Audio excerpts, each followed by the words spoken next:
இது ஒரு கேள்வி ஒன்று சந்திக்கிறாங்க. எங்கே போனாலும் நம்மளே கொண்டு மாட்டி உரத்தில் இருக்கிறாங்க பாருங்கள். இஸ்லாத்தில் பையத் பண்ணுவது என்று ஒன்று உள்ளதா?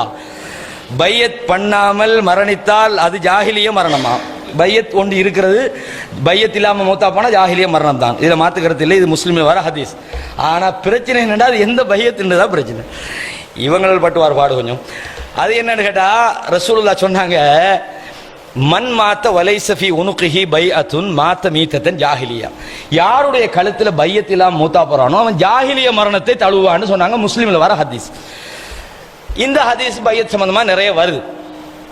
இஸ்லாமிய கொள்கையை பொறுத்த வரைக்கும் அதுல அரசியல் சியாசியான்னு ஒரு பக்கம் இருக்குது. இந்த சியாசியா என்ற அரசியல் என்ற பக்கத்தை கொண்டு போய் இது இஸ்லாத்துல ஒரு முக்கியமான பகுதி, அதுல மாற்று கருத்து இல்லை. இந்த அரசியல் என்பதை கொண்டுட்டு போய் இஸ்லாமிய அகீதாவோட சம்பந்தப்படுத்தி அரசியலில் மிஸ் பண்ற விஷயத்தை எல்லாம் இஸ்லாமிய அகீதாவுல மிஸ் பண்ற மாதிரி ஒரு படத்தை போட்டு அவனை காபிராக்கிறதுக்கு இந்த ஜமாத்துல் முஸ்லிமின் சகோதரர்கள் செய்யற வேலை தான் இது.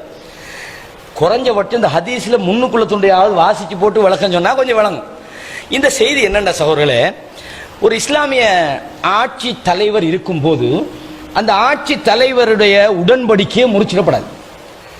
ரசூலுல்லாஹ் சொன்னாங்க, கானத் பனி இஸ்ராயில் தசூசுஹுமுல் அம்பியா. பனு இஸ்ரவேலர்களில் நபிமார்கள் வந்து கொண்டே இருந்தார்கள். குல்லமா ஹலக நபியுன் ஹலபஹு நபியுன். ஒரு நபி மௌத்தா போனா இன்னொரு வந்துருவார். எனக்கு பிறகு நபி வரமாட்டார். யார் வருவாங்க? ஹலீபாக்கள் வருவார்கள். ஃபூ பி பைஅத்தல் அவ்வல் ஃபல் அவ்வல். ஒருத்தரா நீங்க பையத் செய்யுங்கன்றாங்க. இப்ப இஸ்லாமிய கிலாபத்திலே தலைவர்கள் நியமிக்கப்பட்டு விட்டால் நான் இவருக்கு என்னுடைய ஒப்பந்தத்தை பையத்தை செய்ய மாட்டேன், நான் இவரோட சேர மாட்டேன், நான் ஒரு கொஞ்சம் பேரை சேர்த்துக்கிட்டு வேறையா போறேன்னு ஒரு ஆள் போனா அது ஜாஹிலியன்னு இல்லை. அது நல்லவரோ கெட்டவரோ எந்த அளவுனா ரசூலுல்லாஹ் சொல்றாங்க, ஃபஇன் துரிப லஹுருக வஉஹித மாலு. உன்னுடைய முதுகை அவர் உடைத்தாலும் உன் பொருளாதாரத்தை எடுத்துக்கொண்டாலும் ஃபஸ்மஅ லஹு ஆத்தி. அவருக்கு செவிமடு கட்டுப்படு. அவர் உனக்கு பிடிக்கல சொன்னாங்க. சில தலைவர்கள் வருவார்கள், ஷிராரு ஐம்மத்திக்கும், கெட்ட தலைவர்களாக அவர்கள் இருப்பார்கள். துப்கிதூனஹும் வயுப்கிதூனக்கும். நீங்கள் அவர்கள் மீது வெறுப்பீர்கள், அவர்கள் உங்களை வெறுப்பார்கள். நீங்கள் அவர்கள் மீது சாபமிடுவீர்கள், அவர்கள் உங்களை சபிப்பார்கள். அப்படிப்பட்ட மோசமான தலைவர்கள் வருவார்கள் என்று ரசூலுல்லாஹ் சொன்னாங்க. சஹாபாக்கள் கேட்கலாங்க, அஃபலா நுனாபிதுஹும் பிஸ்ஸைஃப். வளமையான வேலை அவங்க அதானே, வாளால பாடத்தை படிப்பிக்க வேண்டாங்க. சொன்னாங்க, லா மா அகாமு ஃபீக்குமுஸ் ஸலாம். தொழுகையை நிலைநாட்டும் வரையும் உங்களுக்கு விருப்பம் இல்லைன்றதுக்காக தலைவரை விட்டு போயிடாதீங்க. உங்களுக்கு பிடிக்காத ஆளுன்றதுக்காக நீங்க ஆட்சி தலைவரை விட்டு போயிடாதீங்க. எந்த அளவுன்னு சொன்னா, மன்ரா மின் அமீரிஹி ஷைஅன் யக்ரஹுஹு வல்யஸ்பிர். நீங்கள் வெறுக்கிற ஒரு செயலை உங்கள் தலைவரிடத்தில் நீங்கள் கண்டால் நீங்கள் பொறுமையாக இருங்கள். ஏனென்றால் ஃபைன்னஹு மன் ஹரஜ மின சுல்தானி ஷிபரன். யார் ஒரு ஆட்சியாளன் சுல்தான் இருந்து ஒரு சான் வெளியே போறானோ அவன் ஜாஹிலிய மரணத்தை தழுவான் என்று ரசூலுல்லாஹ் சொன்னாங்க. உங்கள் மீது சில தலைவர்கள் வருவார்கள், உங்களுடைய ஹக்கை அவர்கள் எடுத்துக்கொள், அவர்களுடைய உங்கள் விஷயத்தில் அவர்கள் அநியாயம் பண்ணுவார்கள், உங்களுடைய ஹக்குகளை அவர்கள் நிறைவேற்ற மாட்டார்கள்.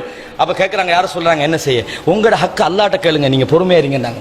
ஒரு ஆட்சியாளர், உதாரணமாக ஒரு ஆட்சியாளர் இருந்து இன்னொரு ஆட்சியாளர் வர்றார். இஸ்லாமிய கிலாபத்தில் நடந்தது. உங்களுக்கு இந்த சம்பவத்தை கொஞ்சம் சொல்றேன், கொஞ்சம் ஒரு 5 நிமிஷம் இருங்க. ஒரு ஆட்சியாளர் வர்றார், நமக்கு பிடிச்சவர் வைங்களேன். அவருக்கு பிறகு இன்னொருவர் வர்றார், நமக்கு பிடிக்கல. ஆட்சியாளராக வந்துட்டா நம்ம கடமை என்ன தெரியுமா? நமக்கு பிடிக்கலன்றதுக்காக நம்ம ஒரு 10 பேரை சேர்த்துக்கிட்டு வேறையா போயிடாது. அப்படி போவது ஜாஹிலிய மரணம் என்று ரசூலுல்லாஹ் சொல்றாங்க. யாருக்கு சொன்னது? காபிருக்கு சொன்னதல்ல, இது முஸ்லிமுக்கு சொன்ன விஷயம். இது உலகத்தில் அவ்வளவு பேரையும் காபிராக்கிறதுக்கு இந்த கூட்டம் பயன்படுத்துவதுதான் ஆச்சரியமானது. அப்ப என்னடா, முஆவியார் அவங்க ஆட்சியாளராக வந்துட்டாங்க. இப்ப அதுக்கு பிறகு முஆவியா ரலியல்லாஹு அன்ஹு பிறகு யார் வர்றது? யஸீத் இப்னு முஆவியா ஆட்சியா வரும். அப்படிதானே? இந்த முஆவியா ரலியல்லாஹு அன்ஹு ஆட்சியாளராக ஏற்றுக்கொண்ட விஷயத்திலேயே மதீனா மக்கால எல்லாம் சில நபி தோழர்களுக்குள்ள கொஞ்சம் சிக்கல் இருந்தது. ஆனாலும் அதுக்கு பிறகு யஸீத் இப்னு முஆவியா ரலியல்லாஹு அன்ஹு ஆட்சிக்கு வந்த விஷயம் ஒரு மதீனாவிலே அப்துல்லா இப்னு ஜுபைர் போன்ற முக்கியமான நபி தோழர்களுக்கு எல்லாம் ஒரு பெரிய ஒரு பிரச்சனை. அப்துல்லா இப்னு முத்தி அவருடைய தலைமையில மதீனால இந்த யஸீத் இப்னு முஆவியாவை நாங்கள் ஏற்றுக்கொள்ள மாட்டோம் அப்படின்ட்டாங்க. இந்த நேரத்தில் நபி தோழர் இப்னு உமர் எல்லாம் இருக்காங்க. அப்ப இவங்க இந்த மாதிரியான ஒரு கோரிக்கை எடுத்து ஹர்ரா என்ற ஒரு யுத்தம் நடந்தது. நீங்க கேள்விப்படுவீங்க, இஸ்லாமிய வரலாற்றிலே ஹர்ரா யுத்தம் என்று ஒரு சம்பவம் மிக, அதை தனியே தான் எடுக்கணும். இவங்க எல்லாம் ஒரு முடிவெடுத்து ஹர்ரா என்ற இடத்துல நாங்க யஸீத் ஆட்சிக்கு கட்டுப்பட மாட்டோம், அப்ப நாங்க ஒரு வேறையா செயல்பட போறோம் மாதிரி இருக்காங்க. இந்த நேரத்திலே அப்துல்லா இப்னு உமர், அது யாரு? உமர் இப்னு கத்தாபுடைய மகன் அப்துல்லா போறாங்க. எங்க போறாங்க? அப்துல்லா இப்னு முத்தியின் இந்த விஷயத்துக்கு தலைமையா இருந்தாரு, அவர்கிட்ட போறாங்க. அப்துல்லா இப்னு உமர் ஒரு மரியாதைக்குரிய மனிதர், ஒரு நபித்தோழர், கண்ணியமான ஒரு நபித்தோழர். அப்துல்லா இப்னு உமரை கண்ட உடனே அப்துல்லா இப்னு முத்தி, இதான் ஹதீஸ்ல முழுசா நான் சொல்ற இந்த விஷயம். அப்துல்லா இப்னு முத்தி சொல்றாங்க, தலைவர் வந்திக்காரு, தலைவணி எடுத்து போகணும். தலைவணின்றது உட்காரத்துக்கு அரபிகள் பயன்படுத்து, ஆளை கொஞ்சம் கண்ணியமா உட்கார வைங்கன்றாங்க. அப்துல்லா இப்னு உமர் சொல்றாங்க, நான் உட்கார வரவில்லை. எதுக்கு வரல? நான் இங்க வந்து உட்கார வரல. நான் ஏன் வந்தேன் தெரியுமா? அல்லாஹ்வின் தூதரிடமிருந்து ஒரு செய்தி என்னிடம் இருக்கிறது, அதை உங்களுக்கு சொல்லிவிட்டு போகலாம் என்று வந்திருக்கிறேன் என்று சொல்லி போட்டுத்தான் மன் خلع يدا من طاعة لقي الله يوم القيامة ولا حجة له. யார் கட்டுப்பாட்டை விட்டும் தன் கையை உருகிக் கொள்கிறானோ கியாமத்திலே எந்த ஆதாரமும் இல்லாமல் அல்லாஹ்வுக்கு முன்னால் அவன் நிற்பான். ஒமன் மாத்த வலைஸ ஃபீ உனுகிஹி பைஅத்துன், யாருடைய கழுத்தில் பையத் இல்லாமல் மௌத்தாகிறாரோ அவரும் ஜாஹிலிய மரணத்தை தழுவார் என்று அந்த செய்தியை சொல்றாங்க. எப்ப சொல்றாங்க? இந்த ஆட்சிக்கு எதிரான இப்னு முத்தி அவர்களுடைய அந்த கோஷத்துக்கு ஒரு பதிலாக முஸ்லிம்களாக இருக்கக்கூடியவர்கள், நீங்க ஒரு தலைவர் மாற இன்னொரு தலைவர்னா அவர் பிடிக்கலன்னு நீங்க ஏத்துக்கலாம். முஸ்லிம்கள் ஏத்துக்கிட்டாங்க, முடிஞ்சு போச்சு. நீங்க விரும்பலன்றதுக்காக அவர் ஆட்சியாளர் இல்லைன்னு மாற மாட்டார். நீங்கள் அந்த ஆட்சிக்கு வழிபட வேண்டும் என்று சொல்றதுக்கு தான் அந்த ஹதீஸே சொன்னாங்க. இதுல முன்துண்டை எல்லாம் வச்சு நல்லா பாருங்க.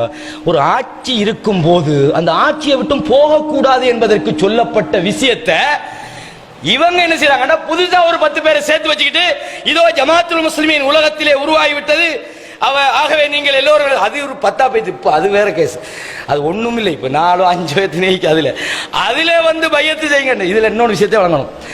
ஹுதைஃபா ரலியல்லாஹு அன்ஹு ஹதீஸை வச்சா இதுக்கு ஆதரமாட்டோம். என்னவா? தல்சமு ஜமாத்துல் முஸ்லிமீன வைமாமஹும்னாங்க ரசூலுல்லாஹ். இது எப்ப சொன்னாங்க? யாருக்கு சொன்னாங்க? ஏன் சொன்னாங்க? எந்த பின்புலமாவது சொல்றாங்களா? ஹுதைஃபா ரலியல்லாஹு அன்ஹு ஹதீஸில செய்தி என்ன தெரியுமா? முதலாவது, பிரிவு காலத்தில் ஜமாத்துல் முஸ்லிமீனை உருவாக்க சொல்லி அல்ல அந்த செய்தி.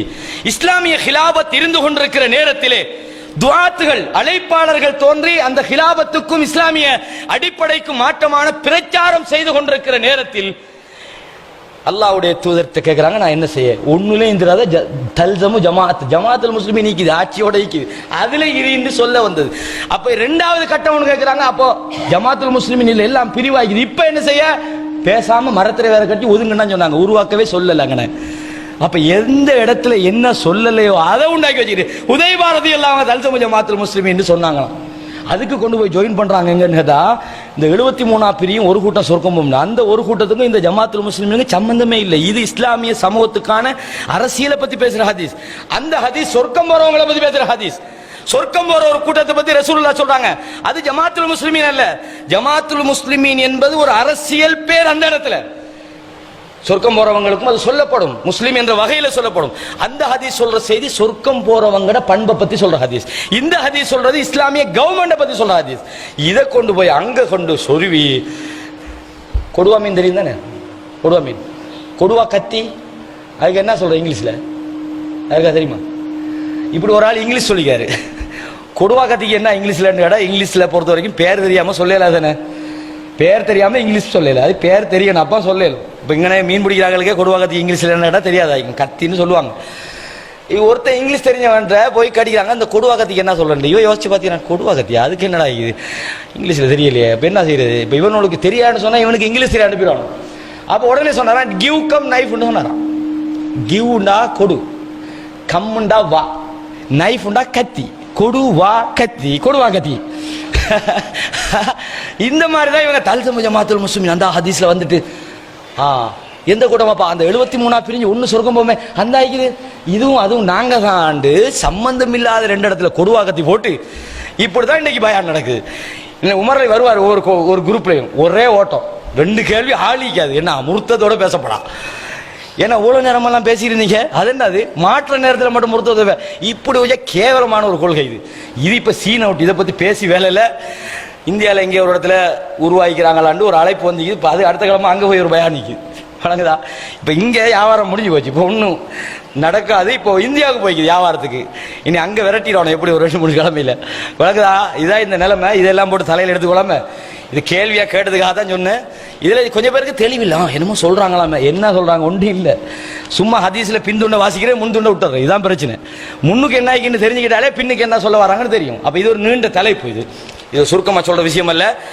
இது இஸ்லாமிய வரலாற்றிலே ஹாரிஜியாக்கள் என்ற ஒரு கூட்டம் தோன்றினாங்க. கிட்டத்தட்ட அதே மன்ஹஜோட உருவாகின இந்த கூட்டம் தான் ஜமாத்துல் முஸ்லிமீன் என்று அவங்களை அடையாளப்படுத்தி கொண்ட ஜமாத்து தக்ஃபீர். நம்மளும் ஒரு 10 வருஷம் இருந்து வெங்காயம் காய்ச்சது தான். அதுக்கு பிறகு அல்லாஹ் காப்பாற்றிட்டு, அவ்வளோதான். நம்மட திறமையெல்லாம் இல்லை, அல்லாஹ் காப்பாற்றி நமக்கு புரிய வச்சான். அதுக்கு என்னமோலாம் கதை சொன்னாங்களோ அல்லாஹ் போதுமானவன். இன்ஷா அல்லாஹ் அல்லாஹ் நம் அனைவரையும் இது மாதிரியான வழிகேடுகளிலிருந்து நம்மளை காப்பாற்றணும்.